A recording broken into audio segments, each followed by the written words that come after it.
한동안 영상을 못 올렸어요.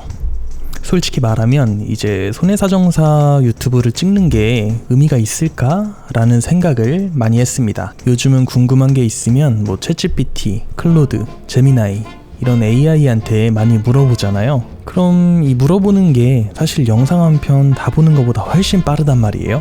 그런데 그 AI들도 결국은 예를 들어 뭐 손해사정에 대한 정보를 물어봤다. 그럼 AI들도 저희가 찍는 이런 유튜브 그리고 저희가 쓰는 블로그 글 이런 것들을 학습하고 그 정보를 토대로 어떤 답변을 주겠죠. 그래서 어떤 뭐 판례를 찾고 이런 것만 아니라면 생각보다 정확도도 많이 높고 충분히 활용할 수 있는 아주 좋은 툴이죠, AI가. 그래서 막 이렇게 컨텐츠에 대해서 고민을 하다 보니까 이런 생각까지 가더라고요. 그럼 이제 앞으로 손해사정사라는 직업의 미래는 어떻게 되는 거지?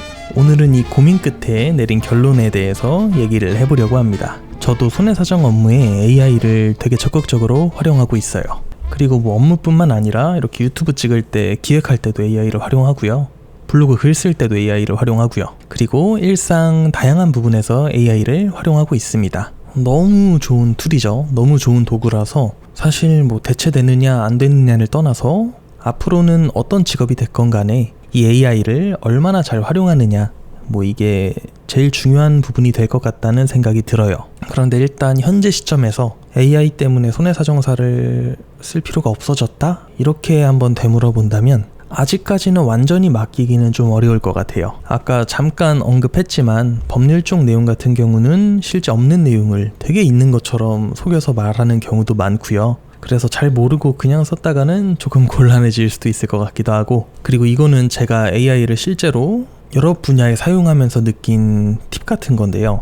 저도 AI랑 대화할 때 뭐 업무에 대한 질문을 하건 뭐 어떤 제가 개인적으로 궁금한 거에 대해서 알아보건 간에 AI한테 무슨 질문을 하겠죠. 그리고 제 질문에 의도가 있는 경우들이 있어요. 예를 들어서 제가 손해사정사 업무를 하는 거에 있어서 AI한테 의견을 물어봤어요. 지금 이러이러한 상황이고 나에게 뭐 이러이러한 증거가 있고 약관 내용은 이러이러하다. 나는 지금 이렇게 주장을 하려고 하는데 이렇게 되면은 보험금을 지급해줄까? 예를 들어 이런 질문을 했다고 칠게요. 그럼 AI는 이 질문에는 의도가 있잖아요. 제가 원하는 답변이 있는 질문이란 말이에요. 이 질문은. 그럼 AI는 최대한 제가 원하는 답변에 가까운 답을 주더라고요. 이게 되게 함정인 게 아무튼 보험회사와 동일한 사안을 두고 이게 맞느냐 틀리냐 그럼 지급하냐 마느냐 이걸로 다투고 있는데 단순히 AI만 믿고 여기서 해준 답변만 가지고 싸웠을 때는 이 답변이 정말 객관적으로 돌아왔는지에 대한 의문이 생길 수 있는 거예요. 아무튼 그래서 똑같은 사안에 대한 질문이라도 질문자의 관점을 바꿔보면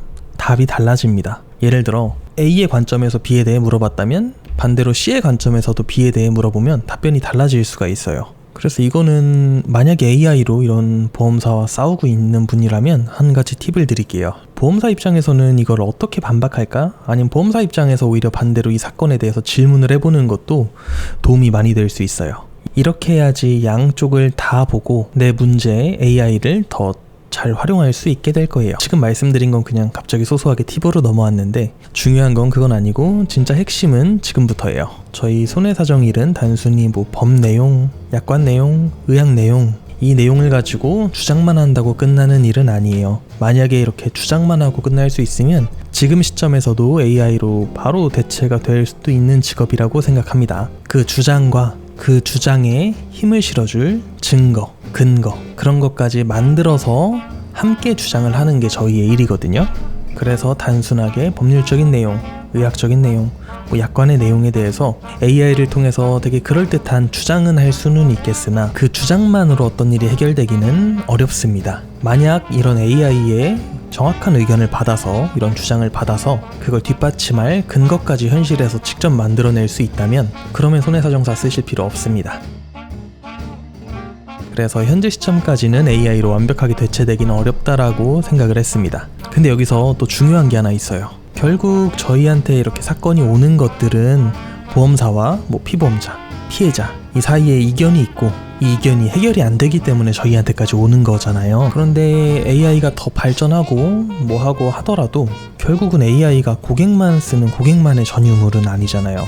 보험사도 AI를 쓸 것이고 저희 손사정사도 AI를 쓸 것이고 피보험자도 쓸 것이고 뭐 누구든 AI는 다 쓸 거란 말이에요. 그 능력의 차이가 많이 있다고 생각합니다. 그래서 똑같은 도구라도 누가 쓰느냐에 따라서 끌어낼 수 있는 결과가 완전히 달라진다고 생각을 해요. 이 분야에 대해서 하나라도 더 아는 사람이 그거에 대해서 매일 AI와 대화하고 의견 주고받고 했던 그 AI와 그냥 단순하게 갑자기 이 사건에 놓여서 AI로 어떤 질문을 하는 사람의 AI는 차이가 많이 있을 수밖에는 없습니다. 그래서 결국은 보험사와 같은 문제를 두고 누가 옳냐 이 문제로 싸우고 있는 상황에서 양쪽 모두 AI를 활용하고 뭐 양쪽이 같은 도구를 들고 싸운다면 결국은 또 AI가 발전한 시대에 맞게 뭐 또 다른 저희를 찾을 수밖에 없는 그런 새로운 영역이 생길 수도 있다라는 긍정 회로를 돌려봤습니다.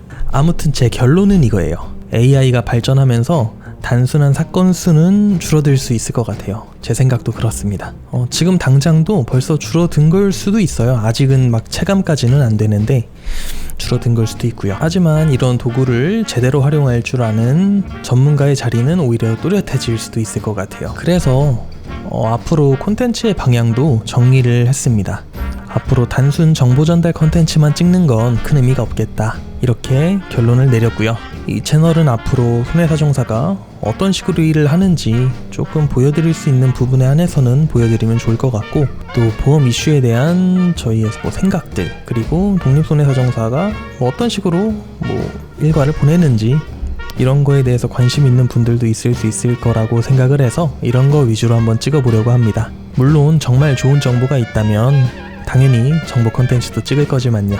채널 이름이 확실한 보상인 만큼 영상마다 도움이 될 수 있는 정보는 꼭 하나씩이라도 끼워 넣을 수 있도록 노력할 거고요. 자, 그럼 이제 마무리할게요. 여러분은 어떻게 생각하시나요? AI 시대에 이 손해사정사라는 직업이 필요하다고 보시나요? 아니면 결국 사라질 직업이라고 생각이 드시나요? 의견 있으시면 의견 자유롭게 달아주셔도 재밌을 것 같습니다. 그리고 이거는 농담 반 진담 반으로 생각을 해본 건데 만약에 AI가 발전돼서 손해사정사라는 직업이 없어지면 저는 자동차 딜러를 한번 해보고 싶어요. 손해사정사 출신 딜러로 저한테 자동차를 구매하신 분들께는 평생 무상으로 손해사정을 제공하는 거죠.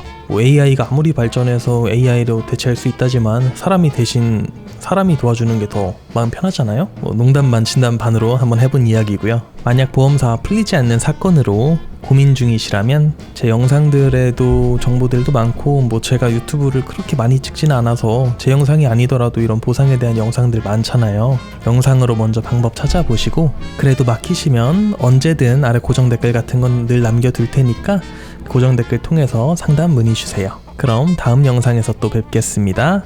감사합니다.